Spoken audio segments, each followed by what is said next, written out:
Europe Matin, il est 8h. Patrick Cohen, le journal. À la une ce matin, la crise migratoire. En Amérique, la tolérance zéro de Trump, les enfants séparés de leurs parents provoquent un choc dans tout le pays. En Europe, la crise menace Angela Merkel. Ses alliés de la droite bavaroise lui ont accordé un sursis de 10 jours pour trouver une solution européenne avant fermeture des frontières. Emmanuel Macron vient en parler avec elle. Sommet franco-allemand ce matin près de Berlin avec sur la table les migrants et la réforme de la zone euro. Sans le rassemblement, rien n'est possible, déclare Nicolas Sarkozy, tandis que Virginie Calmels accuse Laurent Wauquiez d'être un diviseur. À 8h15, Rachida Dati sera l'invité d'Europe Matin. Dans ce journal, comment aider les aidants, mieux protéger ceux qui s'occupent de leurs proches âgés ou handicapés. Objet d'un rapport aujourd'hui. La remise en cause par la Cour des comptes du monopole du PMU sur les paris hippiques et les Bleus en Russie qui préparent leur deuxième match contre le Pérou. Quel rôle pour Giroud ? Une petite fille de 2 ans pleure réclamant ses parents. C'était la photo choc ce week-end à la une des journaux américains. Voici maintenant les enregistrements terribles où on entend les hurlements des enfants dont les parents immigrants clandestins ont été envoyés en prison. Conséquence d'une décision récente de l'administration Trump, en un mois, plus de 2000 mineurs ont été arrachés à leur famille pour être placés dans des centres de fortune. Xavier Yvon. Oui, et certains de ces enfants se retrouvent dans des cages en grillage que l'on peut voir sur les rares images autorisées. Les plus petits sont perdus, ils réclament leurs parents, comme on peut l'entendre dans cet enregistrement clandestin publié par un site d'investigation.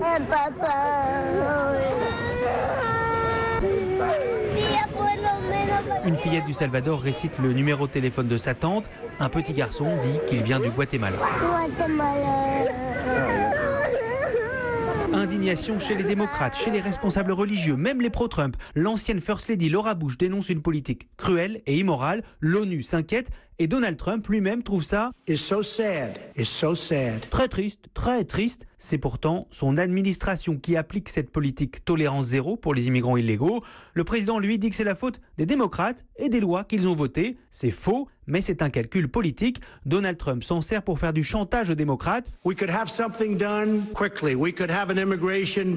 Tout pourrait être réglé très vite, dit le président américain. Votez ma loi sur l'immigration avec financement du mur et les familles ne seront plus séparées. Xavier Yvon à New York pour Europe 1 et Donald Trump dans un tweet a tenté d'agiter l'épouvantail Merkel. Le peuple allemand est en train de se retourner contre ses dirigeants sur l'immigration, écrit le président américain. Angela Merkel en tout cas est sous la pression de ses alliés bavarois de la CSU, dont le chef de file est ministre de l'Intérieur. Ce dernier lui donne 10 jours jusqu'au sommet européen pour durcir la politique d'asile de l'Allemagne et obtenir des gages de ses partenaires européens en matière de contrôle aux frontières.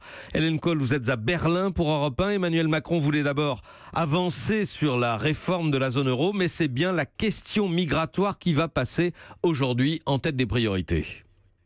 Oui, c'est en tout cas l'objectif d'Angela Merkel. Après, est-ce qu'elle va arriver à retourner de la sorte l'agenda de cette journée prévue et organisée en amont depuis de longues semaines? Voilà l'enjeu pour elle. Elle joue sa survie politique.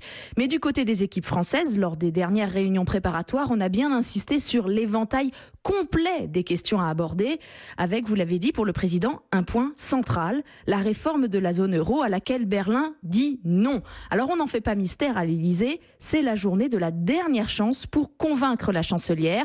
Derrière les embrassades de rigueur, et bien donc en réalité, les deux dirigeants vont se livrer tout au long de cette journée à un bras de fer.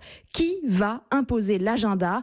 À moins qu'assez vite on s'entende sur un accord donnant-donnant. Lors de son dernier déplacement à Berlin, il y a exactement 2 mois, Emmanuel Macron avait avancé l'idée de coupler les deux dossiers chauds de l'actualité européenne.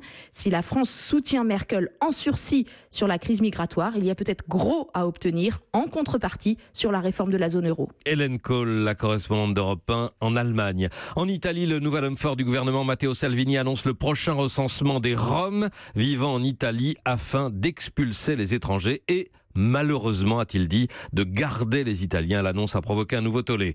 En Espagne, annonce symbolique du Premier ministre socialiste Pedro Sánchez. Il veut retirer Franco de son mausolée près de Madrid pour en faire un lieu de réconciliation. Pedro Sánchez qui viendra samedi à Paris rencontrer Emmanuel Macron pour son premier déplacement à l'étranger. Et puis entre Pékin et Washington, comme une guerre sans fin, Donald Trump a annoncé des mesures de représailles aux représailles chinoises après les taxes que le président américain avait imposées. Réaction de Pékin ce matin, il y aura de nouvelles représailles, aux représailles, aux représailles, aux représailles, etc. Europe 1, 8h05. Virginie Calmels a choisi l'isolement, c'est ce qu'écrit Laurent Wauquiez dans un courrier aux adhérents de son parti. Il n'y a pas de place pour les petites chapelles ou les aventures personnelles, affirme le président de LR. Mais pour la numéro 2 exclue de la direction, ce n'est pas une affaire personnelle, c'est bien une question de ligne politique. Virginie Calmels en a donné quelques exemples hier soir aux 20h de TF1. Il y a eu l'affaire Darmanin, où moi j'ai revendiqué la présomption d'innocence. Il y a eu l'EM Lyon, où Laurent Wauquiez n'a pas hésité à diffamer et Nicolas Sarkozy et Alain Juppé. Il y a cette affaire Thierry Mariani, qui est encore membre des Républicains aujourd'hui, qui lui a appelé à l'alliance avec le Front National et qui d'ailleurs n'a pas été sanctionné. Et puis un tract qui pour moi est un tract de gros rouge qui tâche, en gros. Pour la faire simple, un tract digne de Jean-Marie Le Pen il y a 30 ans. C'est daté, c'est vieux, c'est de la vieille politique. Virginie Calmels avec Gilles Boulot sur TF1 et Rachida Dati, invitée d'Europe 1 tout à l'heure à 8h15. Yves Gégaud quitte l'Assemblée nationale et la vie politique. J'ai fait mon temps, dit-il, 4 mandats de député, autant de maire, j'ai été ministre et j'ai connu tous les bonheurs politiques. Yves Gégaud, 57 ans, va maintenant travailler dans le privé. La SNCF sera-t-elle en grève pour les grands départs de juillet? Menace notamment de la CGT cheminot. L'intersyndicale se retrouve aujourd'hui pour statuer. À Air France, en revanche, l'intersyndicale lève son préavis de grève du 23 au 26 juin en attendant la nomination du nouveau PDG, sans doute en juillet. Et puis en région parisienne, le service Autolib pourrait s'arrêter dès jeudi ou lundi prochain au plus tard. Avertissement lancé ce matin sur Europe 1 par Marie Bolloré, la directrice de la holding mobilité électrique du groupe Bolloré. Les élus parisiens devraient résilier le contrat qui les lie à Bolloré jeudi.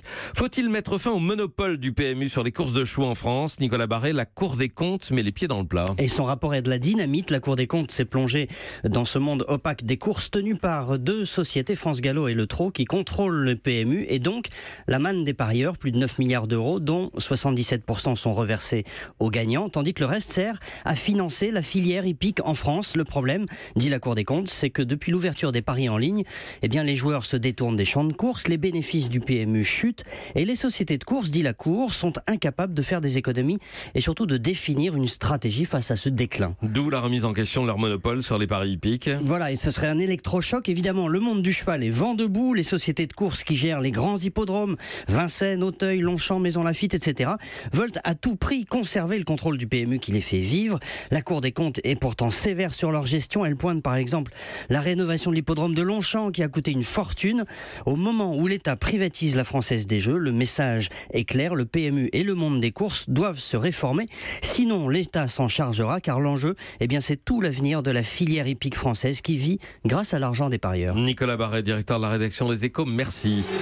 Dans un instant, comment aider les aidants et les Bleus qui comptent sur Giroud pour leur deuxième match. Europe 1. Il est 8h09, la suite du journal. Patrick Cohen. Ils sont des millions en France, peut-être 8 millions, mais il n'y a pas d'estimation précise, à s'occuper d'un proche âgé, malade ou handicapé. On les appelle les aidants et un rapport commandé par le gouvernement devrait proposer aujourd'hui des mesures pour les protéger, car être aidant, c'est épuisant aussi bien moralement que physiquement. Écoutez l'avis de Céline Martinez, elle s'occupe de son fils atteint d'une maladie génétique rare. Reportage de Roman Oquet. Accroupie dans l'entrée, Céline, une paire de baskets à la main, doit stimuler son fils de 9 ans en permanence. Tu mets tes chaussures tout seul. C'est un peu difficile, tu n'y arrives pas? Sans sa maman, William ne pourrait ni manger, ni se laver, ni jouer, sans parler des crises de colère, un stress quotidien qui épuise Céline. Je me sens deux en moi, l'épouse, la femme, la mère, et de l'autre côté, il y a l'aidante. La femme, elle a envie d'aller au cinéma, elle a envie d'aller dîner, elle a envie d'aller danser, mais parce que je suis debout depuis 4 heures du matin, j'ai plus la force le soir. Je ne sais plus ce que c'est que la légèreté. Au bout d'un moment, on se rend compte que c'est la maladie qui vous avale. Pour tenir, Céline pratique le yoga, des moments d'évasion trop rares.